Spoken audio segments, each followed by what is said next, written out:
All right, peace and love, family. Welcome to another Read Book Club discussion. Tonight, we are reading chapter 6 of The Hidden Cost of Being African American: How Wealth Perpetuates Inequality by Thomas Shapiro. I'm your sister and your host, Dr. Ma'at, and I have with me, I call it, we're like the three musketeers. We have brother Everett and brother T. Wolo in the building. Brothers, go ahead and introduce yourself to the listening audience.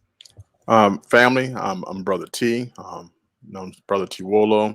Definitely coming in for another powerful week to read chapter 6, focusing on why people choose the neighborhoods that they choose. So look forward to this discussion.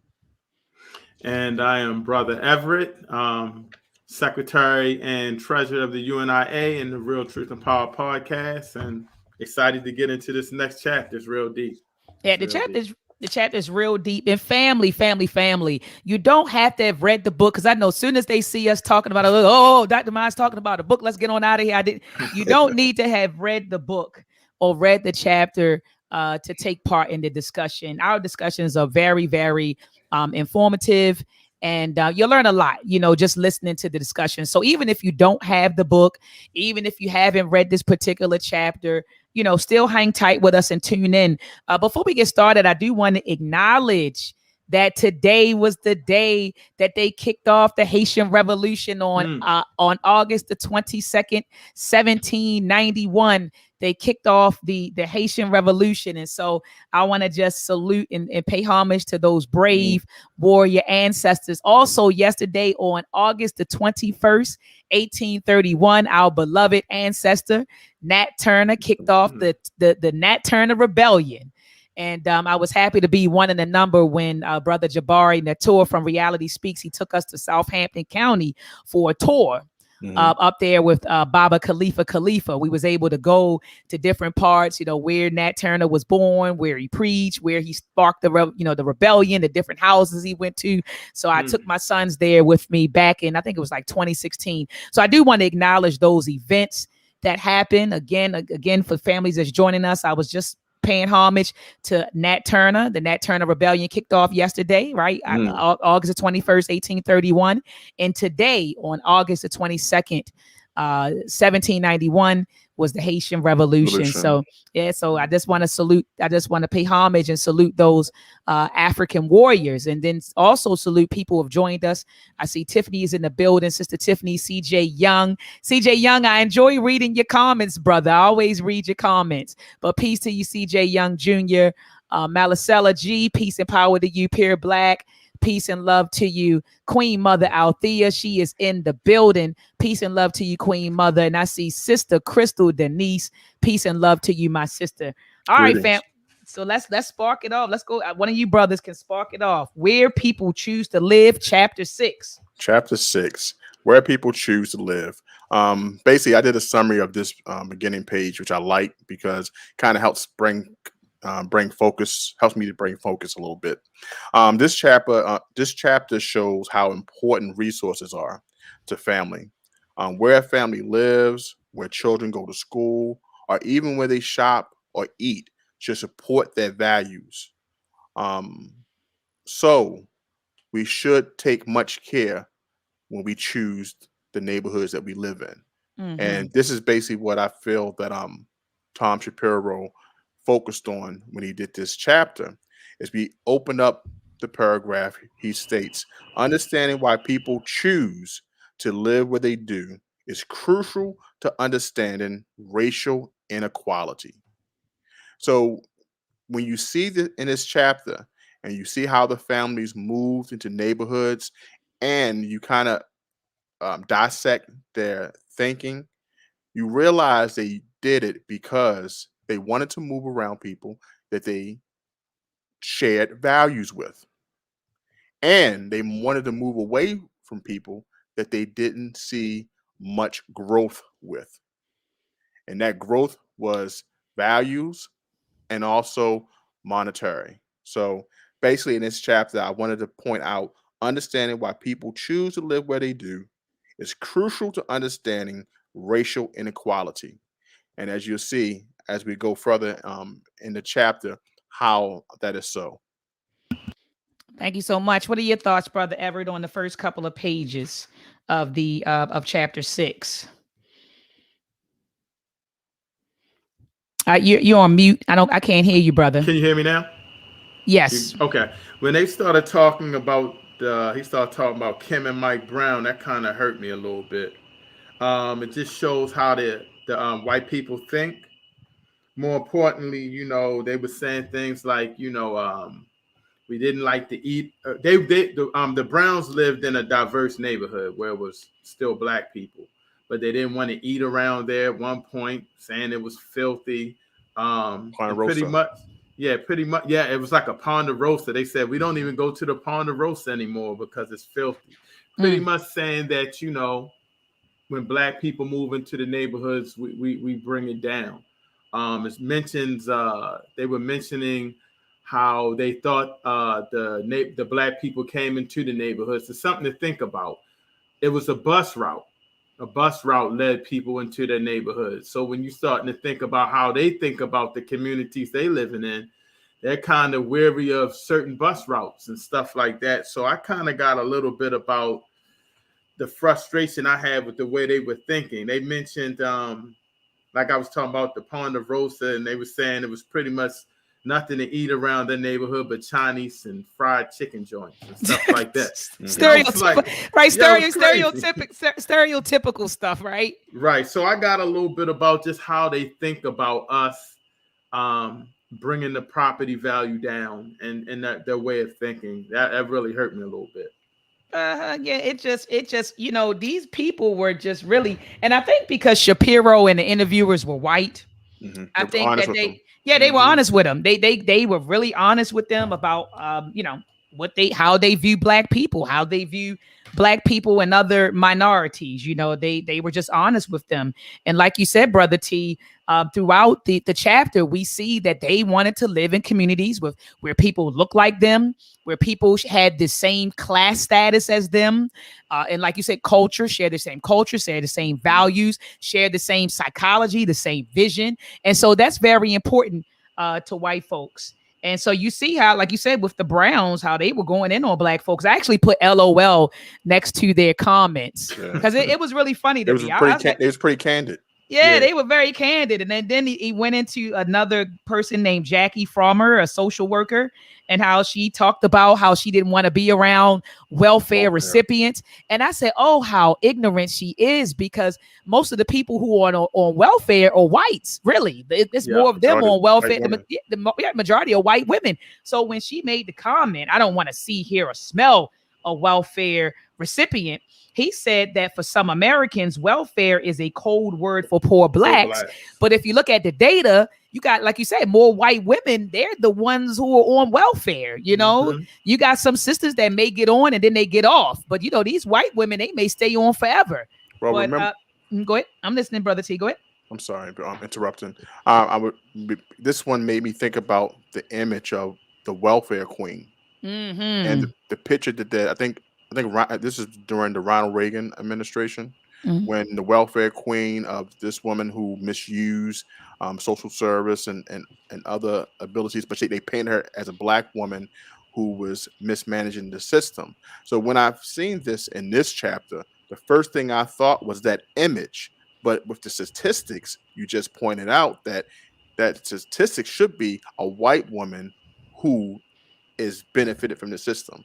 Now, the funny thing about this part of the chapter is that she works for the state that's supposed to benefit those in need, but she totally racially identified herself as different, didn't want to be around them, didn't want to smell them, but she get paid to assist.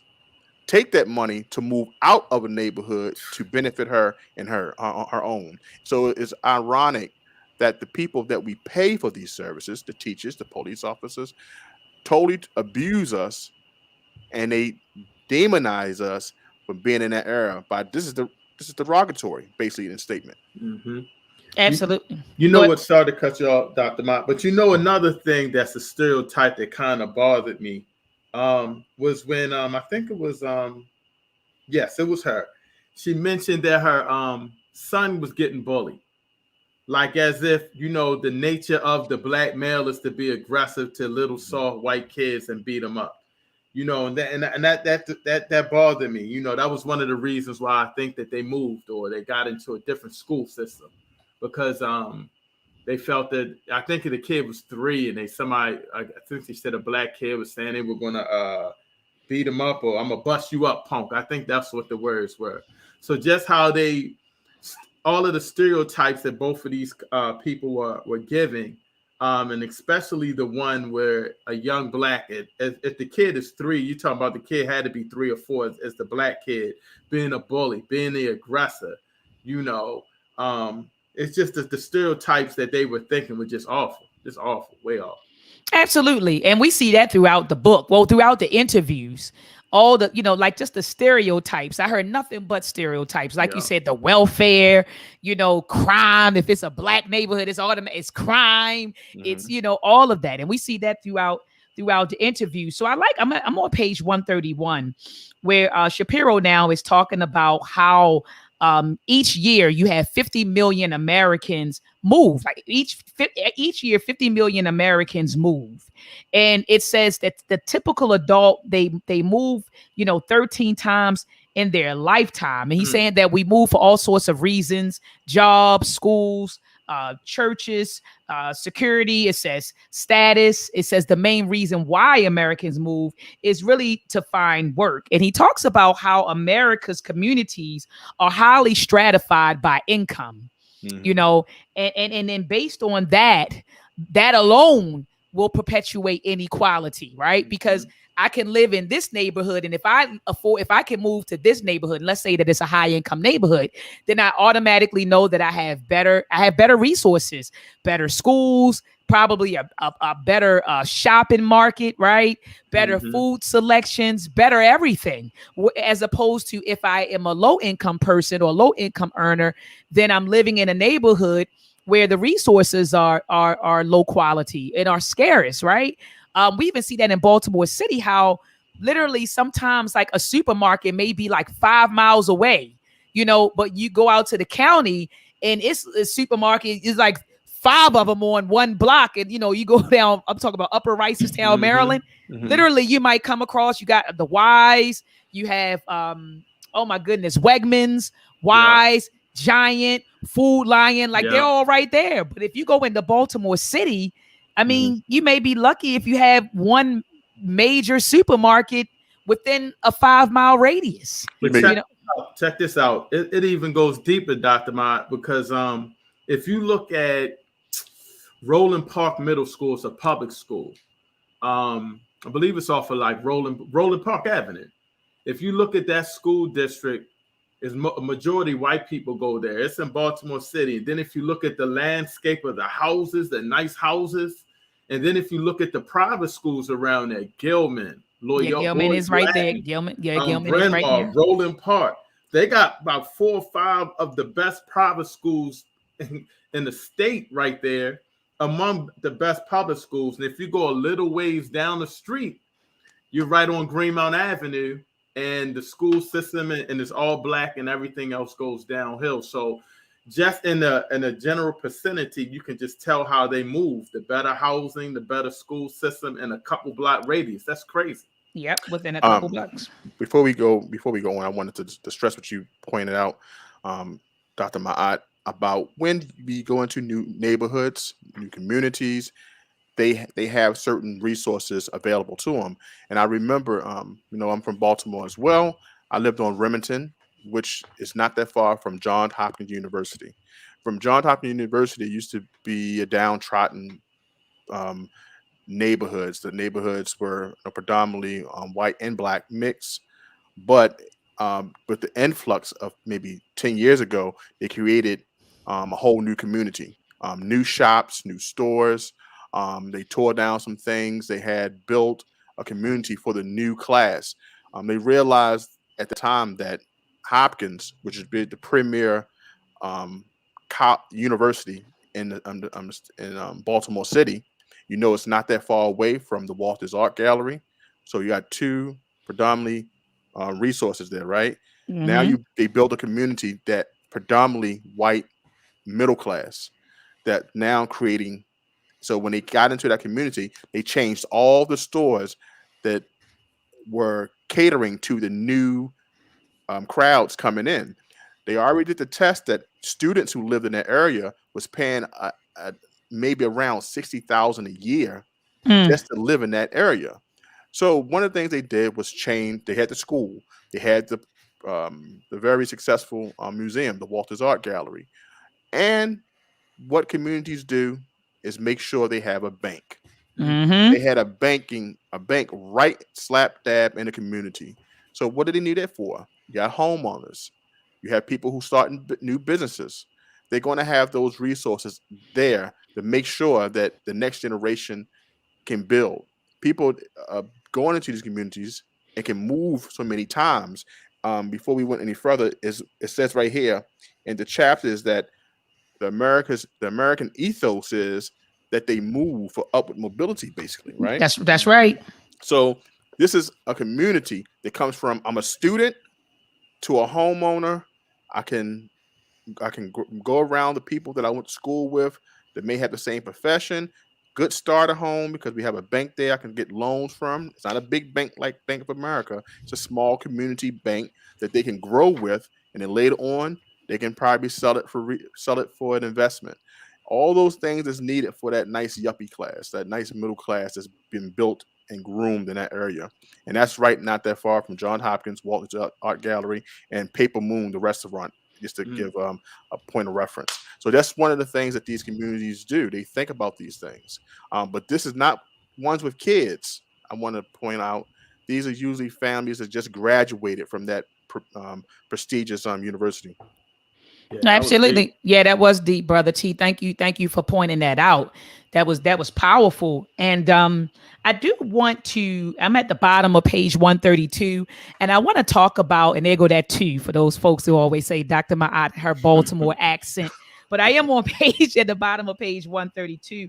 And I love how he talks about how, and Brother T, you talked about this a lot, how the FHA played a role in home ownership and also shaping our community. So he says that over a long period, federal policies, programs, and practices promoted racial segregation. Since its inception in 1935, the FHA, so that's the Federal Housing Administration, has assisted about 28 million families in becoming homeowners.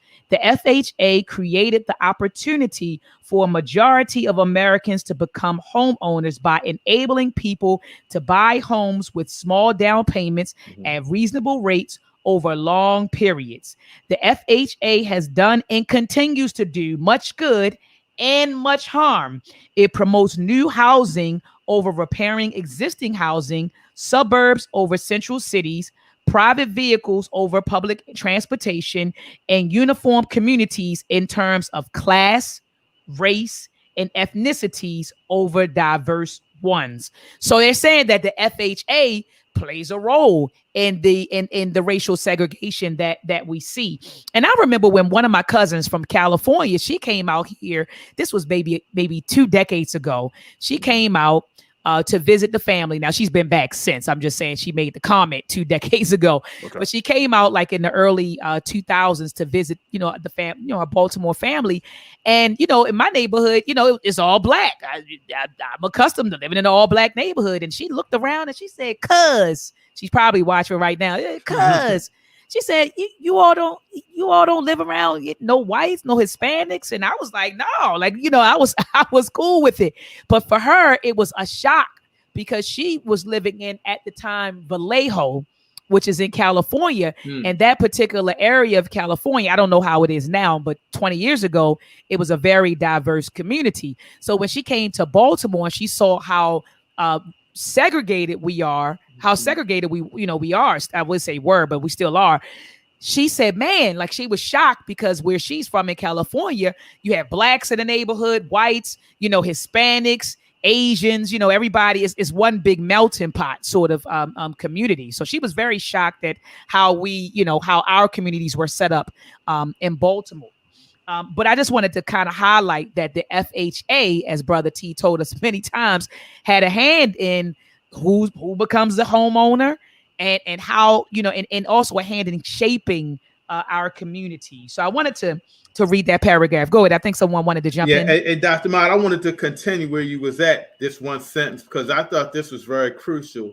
Because he's talking about how the FHA has done good, but has done bad things as well. Mm-hmm. And it said these federal policies and practices provide the foundation for ghettos and maintaining residential segregation in the United States. So right after what you were saying, that one sentence, it pretty much is basically saying, these policies of how they're selecting people, it's a segregation policy in force, and it's one of the main reasons why we have ghettos now. Exactly. So that was very important too. And I remember when back in the day, the scholars used to say, ghettos are created. Mm-hmm. They're not. It's not just something that springs up, right? It's just this impoverished neighborhoods. No, these impoverished communities are actually created, and I think that Shapiro does a wonderful job driving that home. He moves on to start talking about home ownership and how their perks, right? He says the homeowners get 5 different federal tax breaks, right? That he says that American families who rent their homes do not.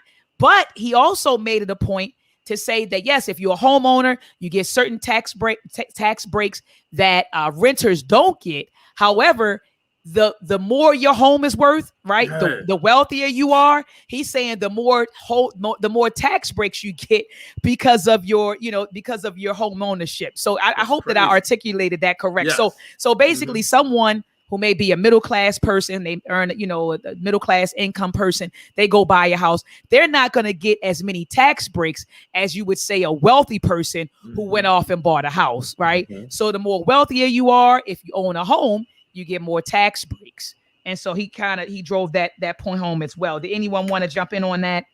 Well, you summed up that page pretty well. That's what I wanted to bring. The point I wanted to bring, that we all know that renters, we don't get any tax breaks. So you look at the testament of how we spend our money. So if we're going to spend our money and we paying the same amount as rent, at least put it inside a home, because you can get the tax benefits. Now, let's think about, I would like to dissect why they actually get, the wealthier you are, the more tax breaks that you get. Let's go. I wish that he broke that down a little bit more to really explain why, because that kind of tells us why the rich can move a couple times for advancement, right? I'm sorry, my cat.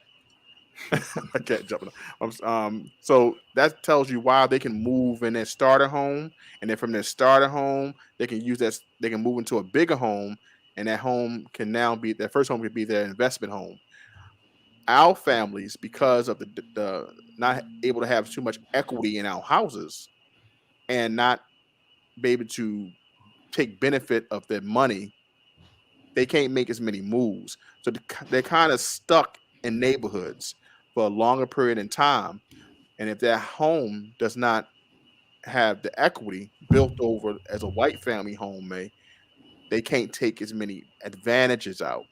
So this is what he'll be stressing later on in the chapter as well. So I just wanted to bring to that point. I wish he really went into the reasons why wealthy families benefit the most, but I'm just saying how our families get stuck and can't make that upward mobility because they don't have much tied into their home, because the neighborhoods don't rise in value as fast as maybe the white neighborhoods are based off the resources. So just wanted to bring that point up. And you're right. I'm sorry. Go ahead, brother. I was just going to co-sign off of what he was saying, but something that Brother T said, when he was mentioning how often we move, how often they move more than us, rather, but how often Americans move. I think someone was saying if we're not moving up, we're not advancing. I was thinking about the Jeffersons moving on up, because I don't know why I was thinking of that, but that makes you think of their form of mentality. If we're not moving up and getting better assets, we're not we're not advancing as a people, as opposed to us. I mean, I never even thought about moving so many times, until now. I'm reading this book. I'm like, I'm way behind. I probably should have tried to move a little early, had my finances in order. Yeah, that's like most. That's most of us, brother Everett. You know how they say you get older, you learn more, you get wiser, and you say, Yeah. "Daggone, I probably," you know. But I agree with Sister Crystal Denise. She was like, they use their equity to get even more tax benefits, like you said, brother T. But he didn't really break it down, like you said. He didn't go into it like he could have. He just kind of talked about how The percentages. they're the percentages. I'm looking at the same page 135. So he just got into how if it's a high income household, their mortgage interest, and how they could leverage their mortgage interest, I guess, for more tax for benefits. But I love how he says right here, he says, of course, these tax breaks are not direct congressional expenditures.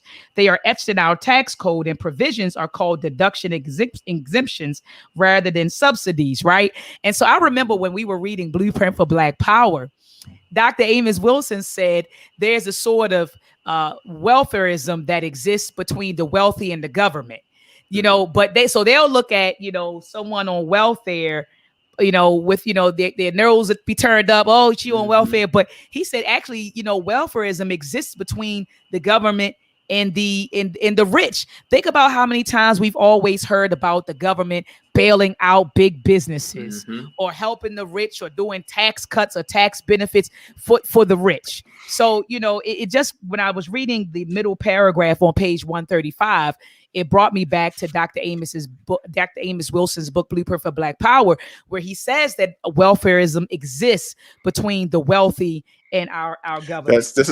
And I just want, before you go on, because I do remember that from Blueprint for Black Power. I love the way that you bring back bits and pieces of that book into our present conversation. But I wanted to bring out what Brother Everett just mentioned about the Jeffersons. 1975 is when the first episode of the Jeffersons. Remember, they moved from the all white neighborhood around with the Archie bunker, all in the family. So this was definitely that upward mobility. He started the business.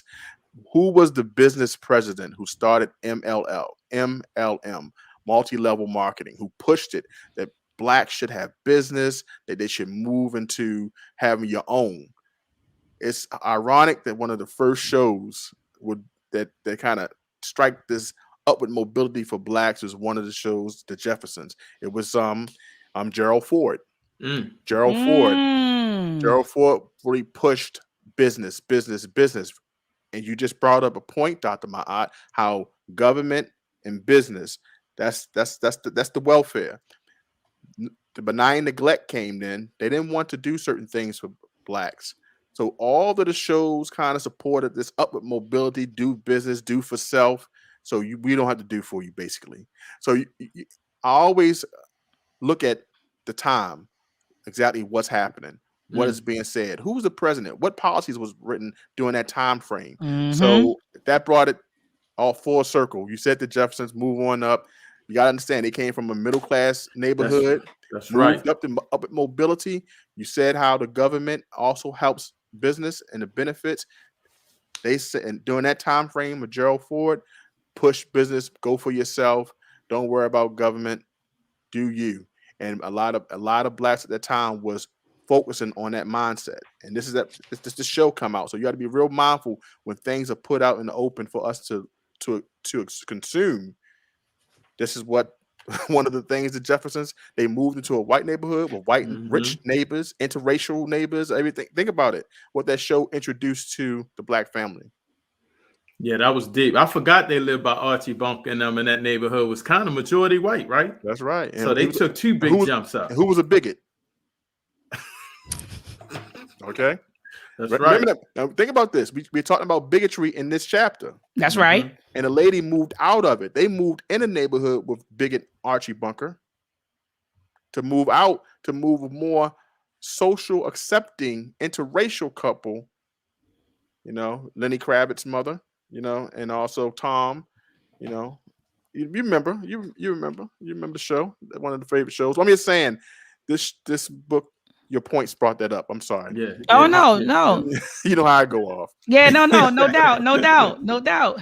But I was sitting here thinking how, and I just wanted to go back to page 134, where he says that if he says if one looks at budgets, subsidies, and expenditures as more indicative of policy priorities than official pronouncements, language, or rhetoric, then subsidizing middle class home ownership is the most significant housing priority in the United States.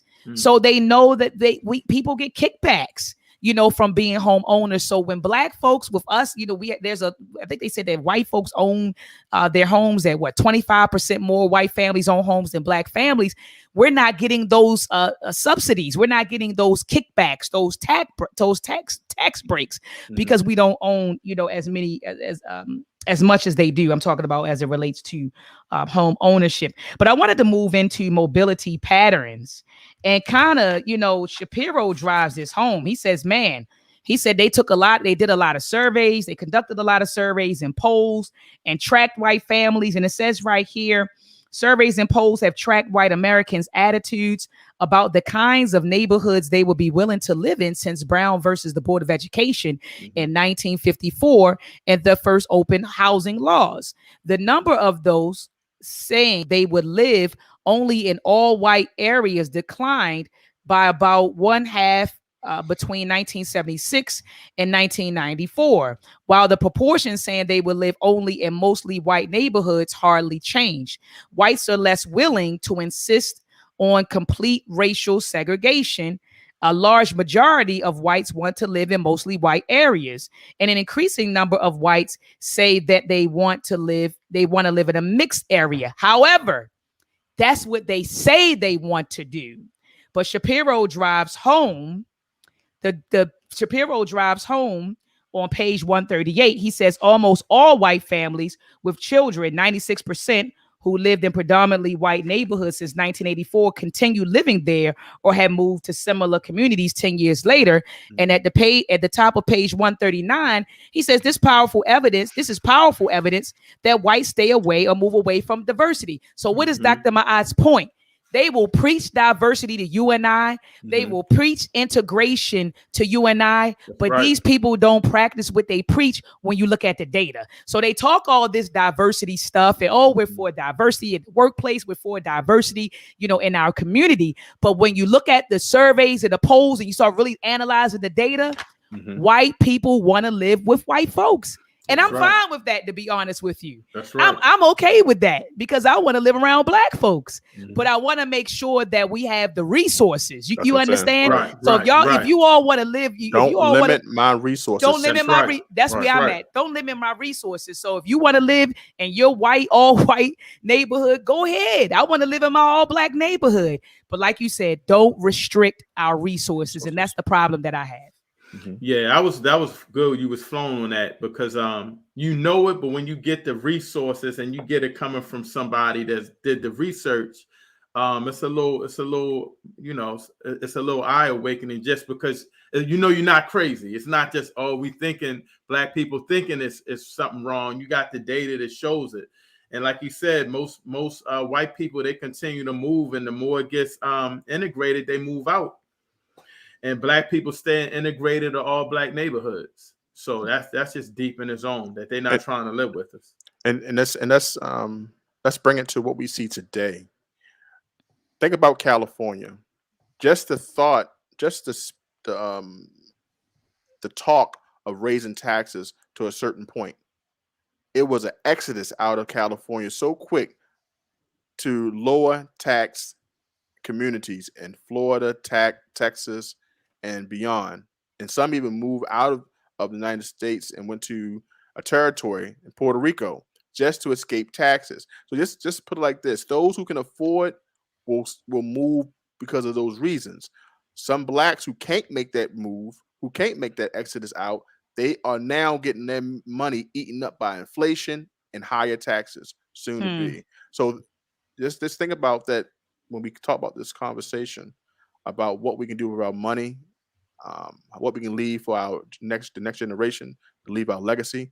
It's also stifled based off our inability to move because we don't have the money. So they're getting, think about it. They ran out of California so fast to down to Texas, down to Florida. And think about the black families who had to stay and eat that failure. Because we didn't have, like you said, we didn't have the resources That's to right. up and leave like they do. They say, oh, I'm just going to take the equity out of my house and go buy another house down here, or Thank you. sell grandma's house and then move. And that's exactly what they did, Brother T. And like you said, our people just had to eat it. We were stuck. Right. We were literally stuck. We were literally stuck. But I love how he drives home the point. This is moving into the next section. He ends this section by talking about how he says that, you know, like racial residential segregation, he says community economic segregation carries momentous consequences for school resources, quality, and performance. He goes on to talk about how, I think that was about it. I think that's how he kind of closed it out, really. And then he moves into racial segregation. He calls it, you know, the American apartheid, you know, and he says that the residential color line means that blacks have greater difficulty overcoming problems associated with poor communities, especially crime, violence, housing abandonment. And we see that a lot in Baltimore. You drive down West Fayette Street, boarded up homes, like some of our brothers and sisters, they're literally in homes, but to the right and to the left of them, the houses are boarded up. Even across the street, the houses may be boarded up. So housing abandonment.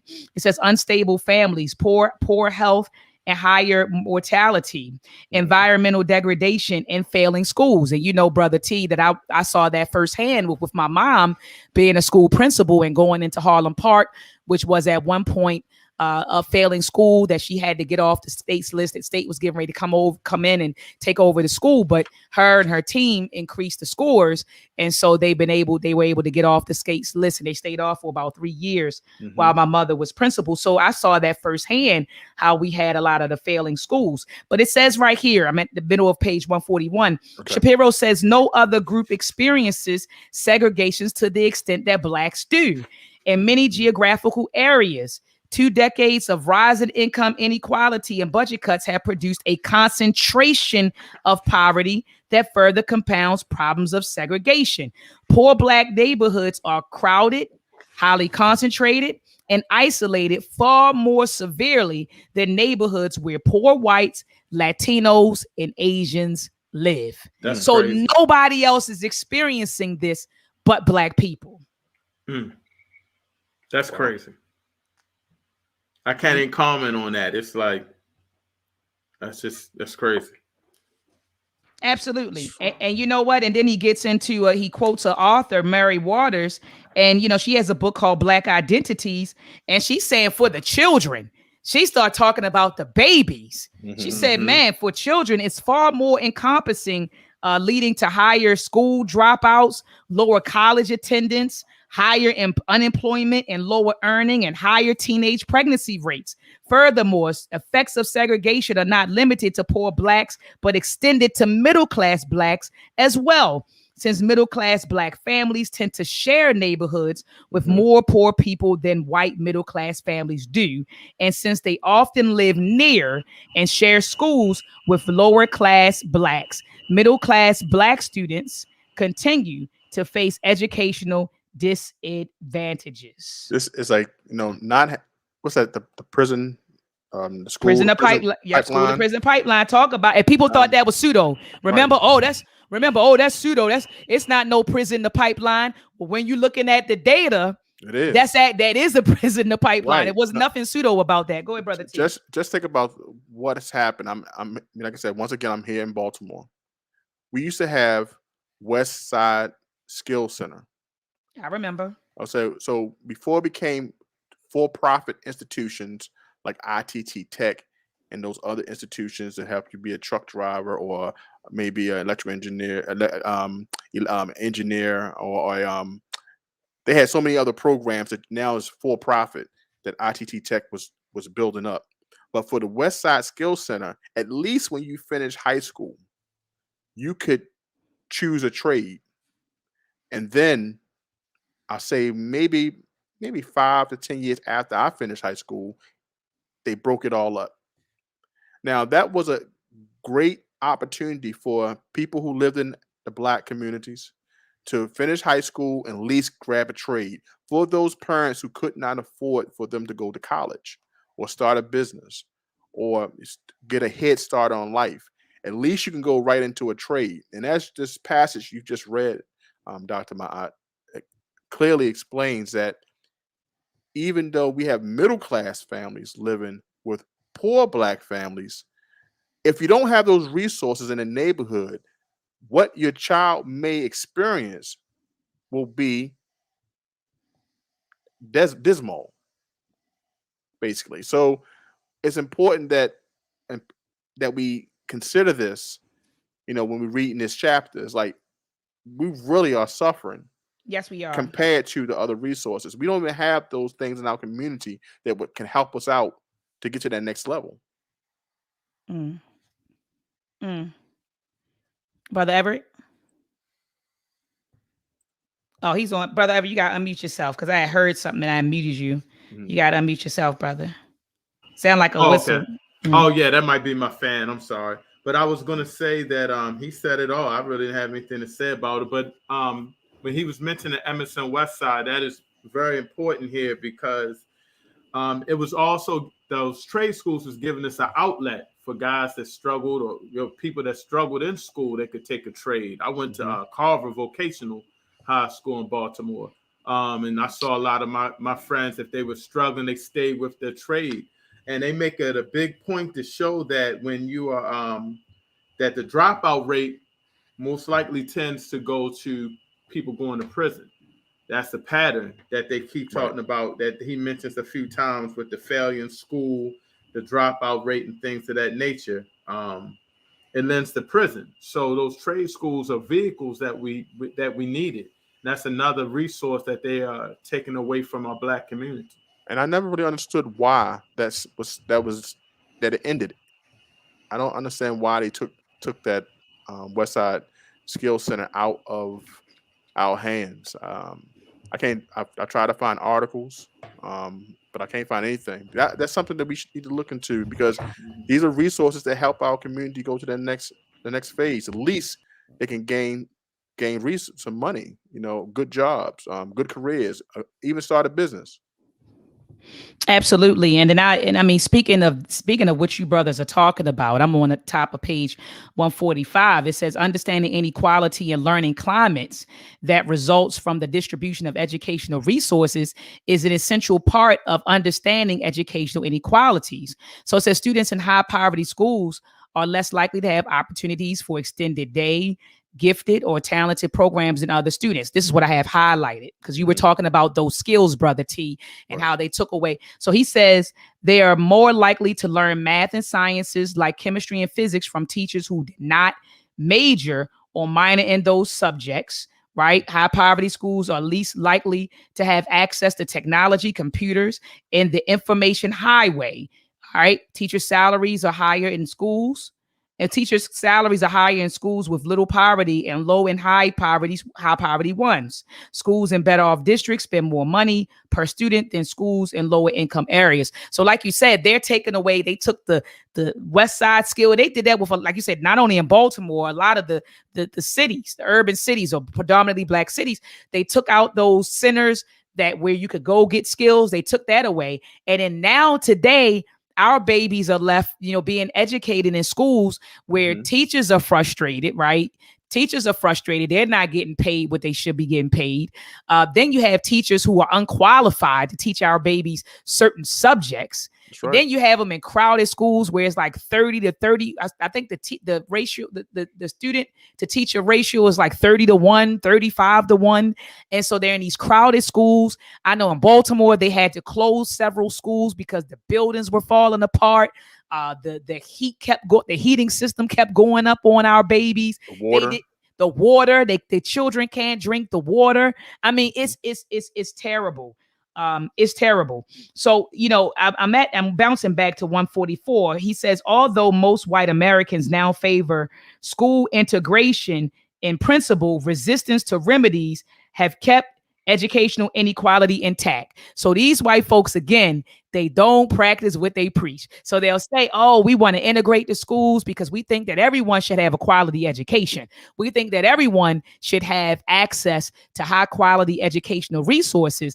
But when it's time to present solutions, remedies, Right. they don't support the remedies. That's why I was telling Black folks, Brother T and Brother Everett, when Black folks were running around here getting sentimental because they seen white folks go out there and march for George Floyd, and white folks were going out there with the signs and locking arms. You had Black folks who were happy. Oh, Dr. Ma'at, did you see the black and white? We all came together. I said, now ask those same white people, will they give up their white privilege to help you out?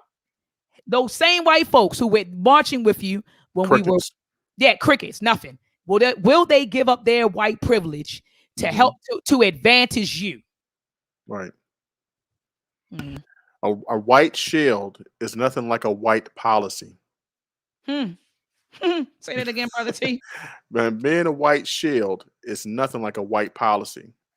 Absolutely. You can stand by me all you want, but are you going to help write those policies like the Asian hate policy that was created ASAP as soon as something happened? It's a difference when things are put into action, other than you just standing still and just, for a photo op. That's all it was. It was a photo op. We were out there. The white kids were on there crying. We're trying to do something. We want to help. And maybe they did, but we don't need we don't need white tears. Right. We don't need white folks we need policies that are implemented that will benefit Black people, that will heal our communities, and that will advance us. We don't need white tears. We don't need white tears and white folks locking arms with us. Go ahead, brother. I was going to ask you because and I couldn't find it. I must not have highlighted it, but somewhere he was saying that students benefit from being in integrated classrooms. I kind of didn't agree there, but I think what he was trying to say, and I wanted to get you guys' input on it, was that most likely if it was an integrated classroom, it would be resources because white people were in there. Is that what you think he was trying to say? Brother I think he was. Okay. This is when you have to understand when one of the families was sending her child to the parochial school. You're gonna have a different mix of kids in those type of schools, because you're gonna have families from different resources thinking the same thing. Hey, let's put our kids in these schools because they'll get more resources. They get more out of the teaching.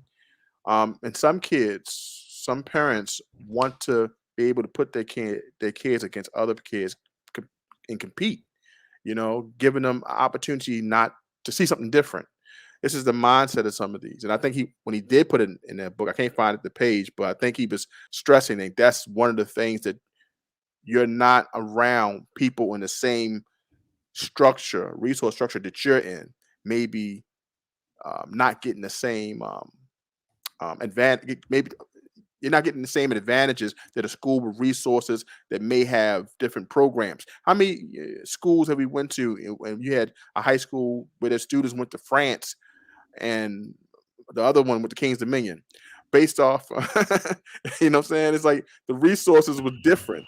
I know some friends who went to France, and I'm like, oh my gosh, my school didn't go to France, and some school just went to the zoo. It's the resources, inability to really take advantage of seeing the world differently. So I think that's what he was trying to stress about. Kids need to be in that type of melting pot. Yes, I agree. Dr. Mott, what you think about that? No, I mean, I think that I actually agree with your with what you think, and I would love to bring Thomas Shapiro on. In fact, I was thinking about reaching out to him because I did interview him. I just never posted the interview, so I did interview him. But it's it's kind of like it's different now because I've actually read his book. Right. So there are things that I would have asked him and said, well, what did you mean by this? On this page when you made this statement, what did you mean? But I think this would definitely be a good answer. I mean, a good question to ask him. What did you mean by students will benefit in integrated classrooms? Are you saying because of the resources? Are you saying because of what perspectives? Like, what do what do you mean by that? But I agree with Brother T's assessment on it. I think is exactly what Brother T described in my opinion. But I love how at the bottom of page 146, he drives home the point that, look, financial resources leads to racial segregation. I'm at the bottom paragraph. Yeah. Financial resources, right? That creates racial segregation, or it actually perpetuates racial segregation, which leads to educational segregation and that there's a connection between educational segregation and educational resources, student achievement, and other vital outcomes. So for those of you who thought, oh, the prison, the pipeline scenario, oh, they just, no. Because when students aren't achieving, what happens? People drop out, people get pregnant, right? People got to make ends meet. And then, if you're in a neighborhood where, it's you got gangs and things of that nature, it's a matter of time before, your child is sucked in to that life, and then they end up in. So it is a school to prison pipeline, and I'm gonna actually check out that documentary. I never sat. And is it a series, Brother T, or is it like a one-time movie, or is it like a series? I don't know. Okay. What documentary are you talking about, Dr. Mark? Because they had a documentary on the school to prison pipeline. I'm wondering if it was just if it was just a documentary or if it was a series. But I know people have talked about the school to prison pipeline, but I believe that they did create, either a documentary or it may have been, a series on the school to prison pipeline. If it was, I did not see the documentary. I kind of got it from different readings and watching videos and kind of to understand that concept, and then seeing the resources here in our own city, how they could fall into that, to the prison pipeline. Absolutely. And so then we're at at the top of page 147, he says why people move. And he talked about it. You actually summed this up, Brother T, at the beginning of the chapter, why people move. And as you explained, T, at the beginning of this discussion, a lot of people, when he interviewed folks, they said, oh, I'm moving for, security, or I'm moving for better schools, or I'm moving to be around people who share my same values. Mm-hmm. But what it boiled down to is that the reason why they moved, their decisions were based on race and or class. So some people move for racial reasons. Some people move because of class. And sometimes it was both when they interviewed people. So they may say certain things. And I love how when he was interviewing certain folks, they say, I'm not a bigot. I'm not racist. I have Black friends, and then Shapiro said, well, why did you move into an all-white neighborhood? It just happened like that. I'm not a bigot. I'm not a racist. I have Black friends, but it just so happened that we moved into a segregated community, right. And so I love how he brings that out, but go ahead. I wonder how his interviewing process went. It seems like he got better as he went on, because it seems like the white people got a little more comfortable. Like in the beginning of the book, it was kind of like not saying so much, but as it looks, as he goes deep into this chapter, they're just pretty much blatantly putting it out there a little more. They're not being as discreet about their feelings about Black people. But he started going in different areas of the country too. That could be it too. Yeah, that's a good point. This focused more in Missouri. Yeah, that's a good point. Point. He kind of got in different attitudes from people, because as we know, if we look at our United States, if you look at the dots, if you want to see white and Black, you see that more whites concentrating to one area than the next. So they may have, as we've seen, the Blacks was always at a low percentage, like 9% of the population. They were pretty low in these areas. So yeah, they would probably feel more strongly on their social identity based off where they live. Absolutely. And I think that also he's given us these interviews in chunks. So I think when he starts off, he may start off with certain questions. And as they get comfortable and as the interview was going on, he starts asking deeper and deeper questions. Right. Because he goes back and forth from chapter 3 as he talks about the berries, I believe. That's on page 150. And she says she don't want to hear about this discrimination BS. Beans and spinach. So it goes real deep on how she felt kind of offended when he talked about the subject of discrimination. If you want to go to page 150 and kind of, if I can read that, if we're going that far. Okay, what you said? Are you talking about on page 150? Yeah, page Okay. 150. That's where we are. Yeah, that's where we are. Prejudice in our children. That one. Yes, right. It says in chapter 3, the Berries told us about the house and how easy it was to get there because they had a parental welfare of $30,000 down payment check, right? Then it goes on to the italicized portion of the chapter. We don't accept prejudice in our children. So I'm not going to be a subject to that and say, well, we need to take it because we've oppressed Black people for many years and we deserve it. Beans and spinach. Discrimination is discrimination, and I will not tolerate reverse discrimination anymore. You know what I'm saying? So she's angry. Just for the simple fact that they don't want to hear that basically discrimination had a hand, or I'm practicing discrimination because I want better for my children. It's crazy that they kind of desensitize themselves from that, and that's what he kind of brought back. So I think he is doing it in chunks because he's introducing something from a previous chapter and bringing it up, so we can kind of really bring it home on how people may feel, even from earlier interviews. Absolutely. It did. I'm going to bring it back. I know we're on page 150, but I want to bring it back to the bottom of page 148. I laughed when he talked about what the Fishers said, about, Black folks and, wanting to live in all white communities. They talked a lot of stuff about us, and it says they both work and the family income is $35,000 a year. Now, I don't have anything. I'm not trying to joke anyone who makes $30,000 or $35,000 a year. But it seemed like it's always the white folks who don't make any money, who have the most to say. They have the most negative things to say about Black people. And it's like, dude, you're making 30. You and your wife combined make 35,000, and you looking down on us. But Jacqueline Badalore talks about that in Birth of a White Nation. And she said how when they invented the human category called white after the Bacon Rebellion, remember she said what it did was it made even whites who weren't a part of the elite feel connected to the elite through their whiteness. So they still feel, even though they don't have no power, they make $35,000 a year, they still feel like they are superior to non-white people. So I thought about Jacqueline Badalore's book, Birth of a White Nation, when I've read, not even just this portion of the book, but throughout the book, when, Shapiro interviews these white families, a lot of them, in my opinion, are low-income white folks, but they feel superior to Black folks simply because of their label, being labeled as white. They feel like they're superior. Even though they don't make what we make, they still feel superior to us because of the color of their skin. So where are we? Page 150, you said? 150, yeah. Okay, yeah, and so that's what, that's what he talked about. I'm on page 153 where he says segregation just happened.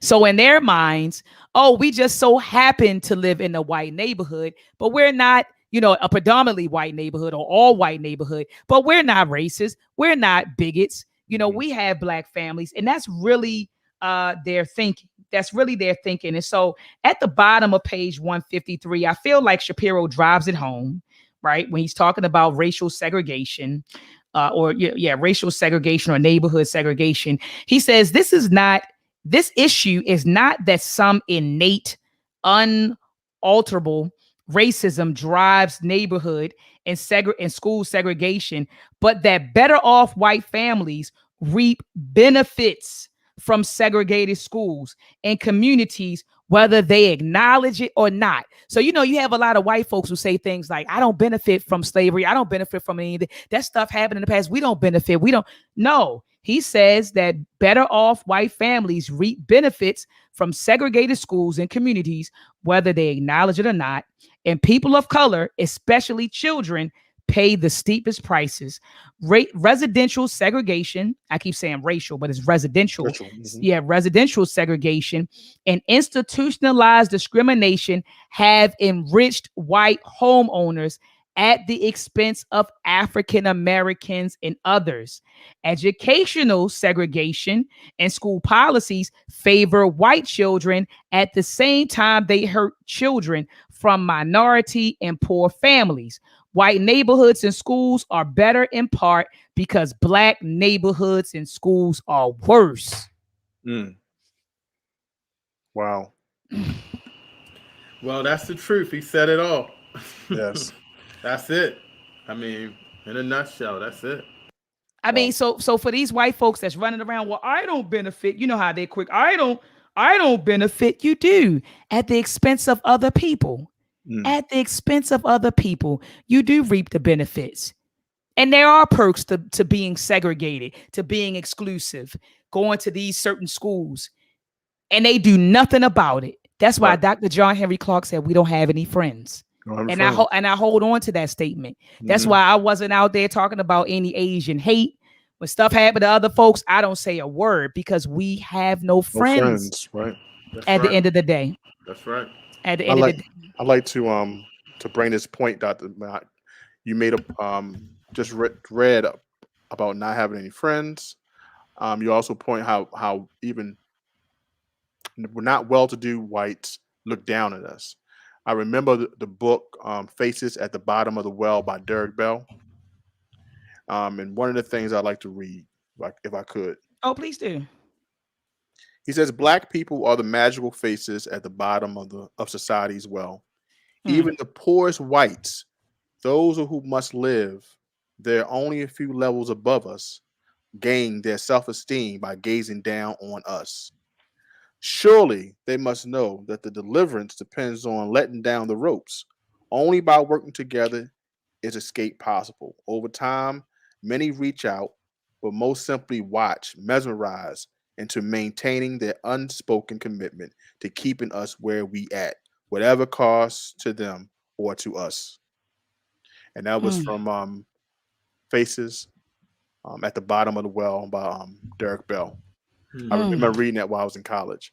And that's exactly what explains what you were saying about the family coming together, made 35,000, and how they don't look at us. They always look, they're a step above us, even though we may be there better financially, education, and other things. It doesn't matter. Absolutely. Yeah, absolutely. And look, the Melanated Cafe, he said the Prisoner Pipeline, he said it's a documentary movie and he thinks it's on YouTube. So I'm gonna make sure that I check that out and so I can say something about it next week. But thank you so much for that, the Melanated Cafe. Family, get your R.E.A.D Book Club t-shirts from Hockey Customs on IG. You see Brother T and myself. We have our R.E.A.D Book Club t-shirts, Regain, Elevate, Aspire, and Determined. And you see the logo is in the back on his green screen. So let me drop it in the chat. If you're on Instagram, you can go to hockey_customs. Let me put this on the screen. You can visit Hockey Customs on Instagram or just email them, harvey.lewis@gmail.com. I'm going to throw his email on the screen.